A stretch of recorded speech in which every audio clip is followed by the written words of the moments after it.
உயிர்த்தெழுந்த இயேசு கிறிஸ்துவின் வல்லமை ஊழியங்கள் வழங்கும் வசனப் பெட்டகம்.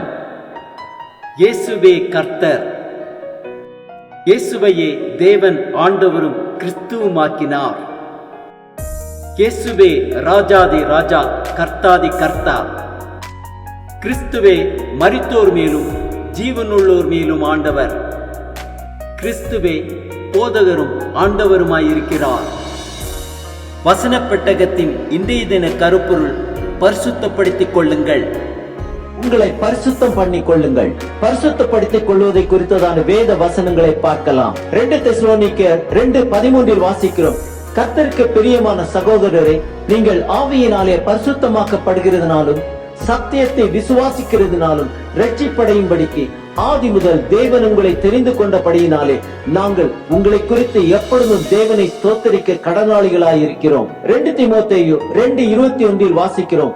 ஆகையால் ஒருவன் இவைகளை விட்டு தன்னை சுத்திகரித்துக் கொண்டால் அவன் பரிசுத்தமாக்கப்பட்டதும் எஜமானுக்கு உபயோகமானதும் எந்த நற்கிரியைக்கும் ஆயத்தமாக்கப்பட்டதுமான கனத்துக்குரிய பாத்திரமாயிருப்பான். அப்போஸ்தலர் 26:18 வாசிக்கிறோம். அவர்கள் என்னை பற்றும் விசுவாசத்தினாலே பாவ மன்னிப்பையும் பரிசுத்தமாக்கப்பட்டவர்களுக்குரிய சுதந்திரத்தையும் பெற்றுக் கொள்ளும்படியாக அவர்கள் இருளை விட்டு ஒளியினிடத்திற்கும் சாத்தானுடைய அதிகாரத்தை விட்டு தேவனிடத்திற்கும் திரும்பும்படிக்கு நீ அவர்களுடைய கண்களை திறக்கும் பொருட்டு இப்பொழுது உன்னை அவர்களிடத்திற்கு அனுப்புகிறேன் என்றார். கொலோசையர் 2:11 வாசிக்கிறோம்.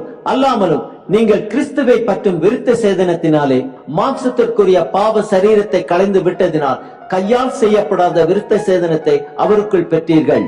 கொலோசையர் 3:5 வாசிக்கிறோம். ஆகையால் பச்சாரம், அசுத்தம், மோகம், தூரீச்சை, விக்கிரக ஆராதனையான பொருளாசை ஆகிய இவைகளை உண்டு பண்ணுகிற உங்கள் அவயவங்களை அழித்து போடுங்கள். கலாத்தியர் 2:20 வாசிக்கிறோம்.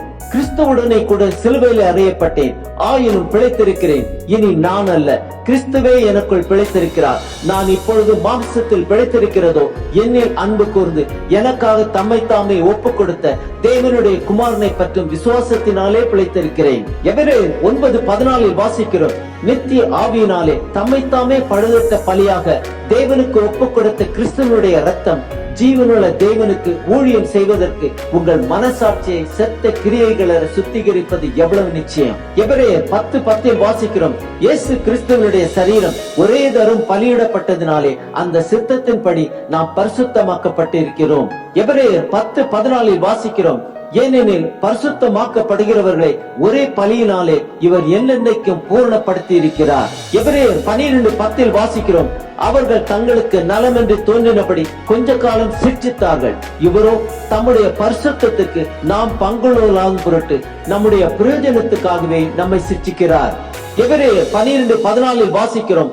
யாவரோடும் சமாதானமாய் இருக்கும் பரிசுத்தம் உள்ளவர்களாய் இருக்கும் நாடுங்கள். பரிசுத்தம் இல்லாமல் ஒருவனும் கர்த்தரை தரிசிப்பதில்லையே. எபிரேயர் 13:12 வாசிக்கிறோம். அந்தபடியே இயேசுவும் தம்முடைய சொந்த இரத்தத்தினாலே ஜனத்தை பரிசுத்தம் செய்யும்படியாக நகர வாசலுக்கு புறம்பே பாடுபட்டார். 1 கொரிந்தியர் 6:11 வாசிக்கிறோம்.